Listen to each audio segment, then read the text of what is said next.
I'm here to talk about the OrCam MyEye 2, and I titled it OrCam MyEye 2 at Work. My name's Dr. Bryan Wolynski. I'm an optometrist out of New York City, and I'm a low vision optometrist as well as I consult with OrCam, and that's my disclosure, which I'll bring up that slide in a moment. But our learning objectives today is to describe the four main ways in which to activate the OrCam MyEye device, identify one or more of OrCam's functions that could be beneficial in the workplace, and discuss one or more vocations where OrCam MyEye may be useful.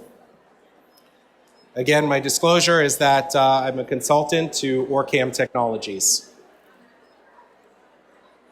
So I titled this first slide, and if people got the handouts earlier, I'm sorry, I changed up a few things. About a month ago, a woman came in and was referred to me. Again, I said I'm an optometrist. She just recently lost her sight to diabetic retinopathy. Her ophthalmologist did the good thing, sent her to a low vision optometrist to evaluate to see what we can do for her, what devices do we have, and what optical aids possibly can we help her with her needs and her goals. She comes in and tells me, she's in her 40s, that she recently lost her sight and she quit her job and she didn't know what other resources there were out there. And I'm thankful that the ophthalmologist referred her to me, but I asked her if she knew in New York State, the New York State Commission for the Blind, or if she knew where she can find services for herself. She said, no, this was the first place I came to. So, of course, I got her in with an organization within New York City, applied to the New York State Commission for the Blind, and now hopefully she's going to go through vocational rehabilitation and get her job back. One of the items, though, that she came to come see was the OrCam device, which I've been using for the past 6 to 7 years. So why am I talking about work? Well, the NFB lists on their website that there are about only, for people of working age, from the ages 21 to 64, that there's about 29.5 or 30% of individuals who are working age who are only in full-time employment of people who are blind or visually impaired. So that means there are 70% unemployment in the world of people who are blind or visually impaired who are looking for full-time employment. And then some of those are actually underemployed, meaning that they're only getting either part-time employment or that they have skills that could be used for full-time employment, but just not getting there and not being offered. For employment, there are different things that are needed. One is the opportunity given by companies to realize that there are skilled, talented people out there who are visually impaired or blind that want jobs that's needed out there. And the underemployed, the ones that are only given part-time, that they need more employment for full-time employment. Now, access to information is needed, and we have that. We have that in the form of technology, which I'll discuss the OrCam device, which a lot of technology helps increase work production, but not only does that, helps with also social interactions, because there's work environment, there's an office culture, and someone who's working wants to feel part of the team. And this slide here that says 70% of unemployment rate is inexcusable with today's technology. It's from a website called The Blind Guide that I found actually this morning in doing some more research. And it is inexcusable because we have the resources today. We shouldn't have a 70% unemployment rate for vision disabilities. So like I said, I've been working for the past 6 to 7 years with the OrCam technology company, with the OrCam MyEye device. What the OrCam device is, it's a wearable assistive technology that was designed for people who are blind, visually impaired, or have reading difficulties. It's as small as your finger, the device, it weighs less than an ounce, and it attaches just very easily to any pair of eyeglasses, as long as we could put these little magnets that I have on my current eyeglasses here. And it's, like I said, it's just very lightweight. And what it does, it has a camera that takes a picture, and then it speaks the information that it sees. Specifically, what it's giving the information to the person wearing it is that it's able to read. So someone could read, and not only read, but read off of any surface. It has recognition of faces, so it has facial recognition, product recognition, recognizes barcodes, also money and color. And it also has a tell time feature. And it all does this all within this tiny device. It's not connected to Wi-Fi. It's not connected to the internet. It's not connected to anything. There's no special software that you need. It all works on its own. And the other great thing about that is that it's private and can be used anywhere. So it's not saving any information or giving out any information, which one thing in the workplace is very good. If there's documents that people don't want to take out of the office, you're not able to upload anything and share it outside. Same thing with schools, like a test-taking situation. To activate the OrCam device to work, there's 4 different ways that it could be activated. One is just by touching right here on the side. It's not a button, but a little touch bar. I can touch, and the camera will take a photo and instantly give me the feedback of what it is that the information I want to get. There's also, I can point with my finger. If I point forward, straight with my finger, like if my finger's like pointing like the number 1, and the camera, the OrCam device sees my nail, it will automatically take a picture and then read back the information to me. It also has an automatic feature. So if someone didn't want to touch or point, someone could a lot of my elderly low vision patients like this, they just hold up the piece of paper that they want to read in front of them. The OrCam device is smart enough that it sees 3 corners of a page, and it automatically will take a picture and immediately start reading back. And also there's a companion app that people can use. The app I happen to like, the app for a teaching tool, or when I'm demoing the device, because I can change a lot of the different functions. I can turn on and off functions with the app. I can increase volume. I can also increase the speed or rate of speed of the speaking. So what I wanted to do is I wanted to have Elaine here demonstrate how she uses the device for reading.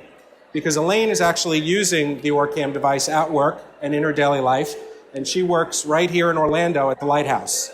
So I wanted her to kind of show and demonstrate how she uses OrCam for reading. So I'm just going to hold up the mic to your device so that way everybody else can hear what she's hearing or what she would hear next to her ear.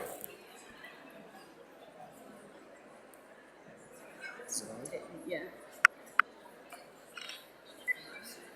So you... No, it... Talk. I as you pop on you on because Do it again. Lost to house must up. Remove your finger. World is sublimated. Glorified gossip. Gray area. Play. Vincent You're Peaks. stuck. Now I'm stuck with the mic.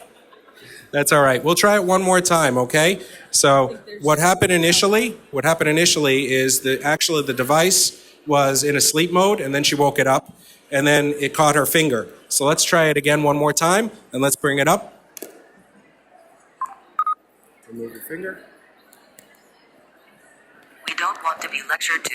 No one enjoys that. Remember, you must be entertaining or we will pay no attention whatever to what you are saying. Also remember that one Now, of the if she most wants it interesting to things stop in reading. the world is sublimated. Glorified gossip. So tell us the stories of two.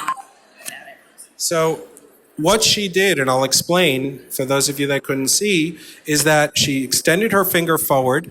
OrCam device saw her finger. It automatically took a picture and then spoke the words back. And when she wanted it to stop, she put out her hand as a stop gesture. The camera saw that she wanted it to stop and stopped and reacted. And that's what it does. And again, it has all the other features as I discussed: facial recognition, product recognition, barcode, and color and money as well. Thank you, Elaine. So, as I mentioned, in the app, you can set personal settings, rate of speed, turn on and off features. But you can also personalize your settings through an audio menu guide, and you can also do it through voice commands. So one thing that OrCam can do is, like we were hearing it out loud through the microphone here. Let's say you wanted it to connect to a Bluetooth device, and that way you're the only one hearing it. So you can do that. It could connect to like a pair of earbuds. You can also tell it to do that by a voice command. So if you tap twice on the side of the device and you say, OrCam connect to a Bluetooth audio device, it will connect to the closest device near you. So it will recognize voice commands. You can also say speak faster, speak slower, so it will do what you tell it. Currently, right now, OrCam is available in 40 countries and in 25 languages. It also has another feature called language auto detection.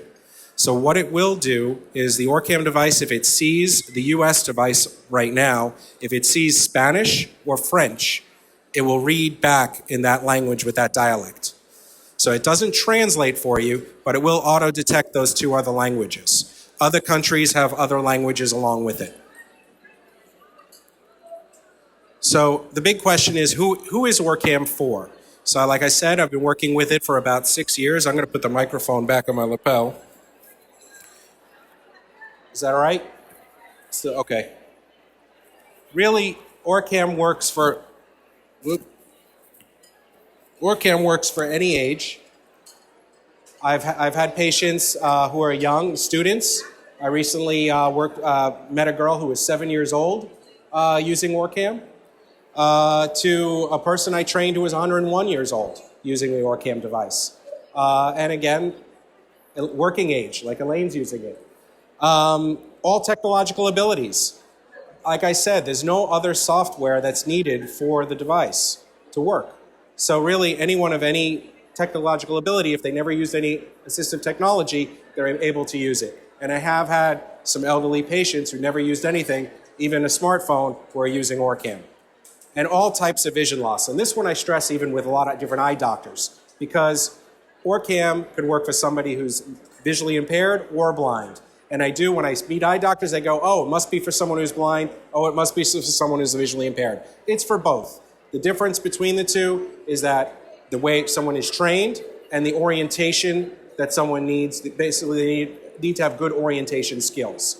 That's really the only difference.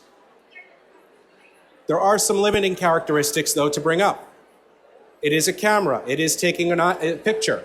So for someone who has a tremor or someone who has Parkinson's, it's not going to work. It needs to be still to take a photo. Someone with total hearing loss, it's not going to work. But it can work for somebody with a hearing aid. And I have many patients who are using that. I put this one in because this is something I've experienced. And I'm looking actually for more studies on this, is unable to comprehend text-to-speech. A lot of my elderly low vision patients, just some of them, just don't catch on after a while that not liking the text-to-speech aspect of it, and they'd rather just wanting to read. And realistic expectations. So it's not going to find your dog. It's not going to, find something you lost. They need to also be ready for the technology as well. I do find when I introduce sometimes a new technology or something new to my patients, it takes them time to maybe get accustomed that, okay, I'm going to need technology to meet my goals. And also poor cognitive ability. But really, I believe that that's a case-by-case basis. So you can't just say somebody can't use something. Actually, doctors are very poor predictors of what somebody is able to do and accomplish. So really, it's a case-by-case, demoing the device with my patient, and just seeing if it works for them. And that's exactly what I do. Of course, the million-dollar question is coverage, and we all know that being here at ATIA. Assistive technology, much of it is not covered, especially for hearing or visual impairment. So it's, of course, stuff being worked on. We'd all love Medicaid and Medicare to cover these things, but some state services and vocational rehabilitation programs in some states do cover the OrCam device. The VA, it's in all 13 BRCs for veterans that do meet the criteria. School services possibly can cover the device. I've seen it covered. In some insurance, there are vision plans. And some vision plans, people are unaware, if you have a certain rider, they'll cover a certain amount of a device, of an assistive technology for vision. Job benefits and also care credit sometimes can cover this.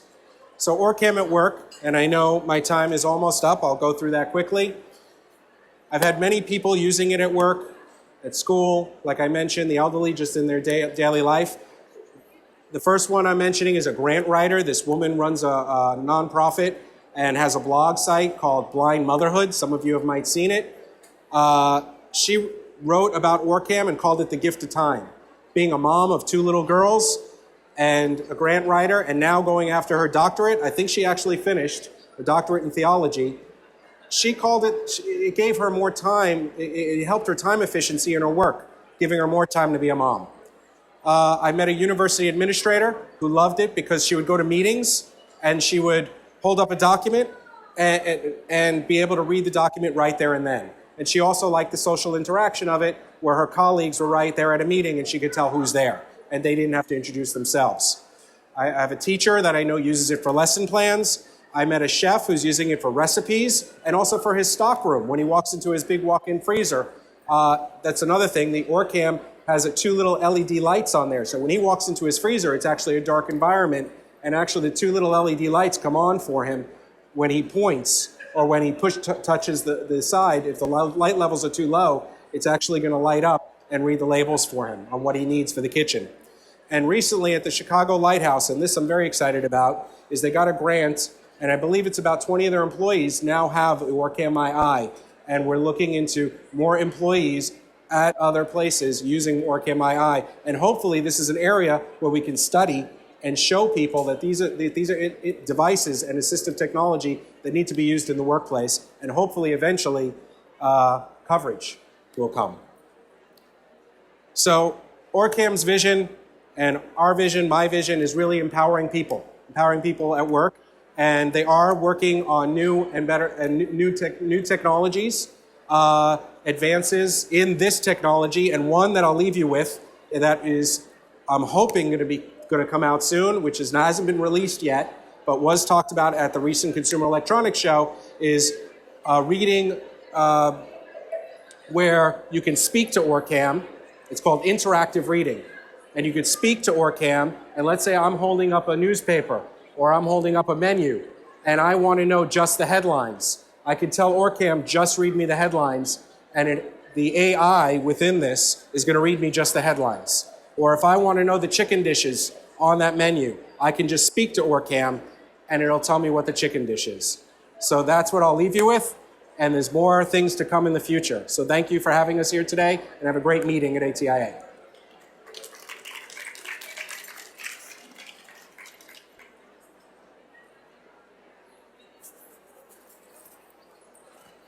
And I also put my ewemail if anyone has questions or questions later. We're at booth 101. It's Bryan, B-R-Y-A-N, .W-O-L-Y-N-S-K-I, Wolynski @orcam.com. Thank you.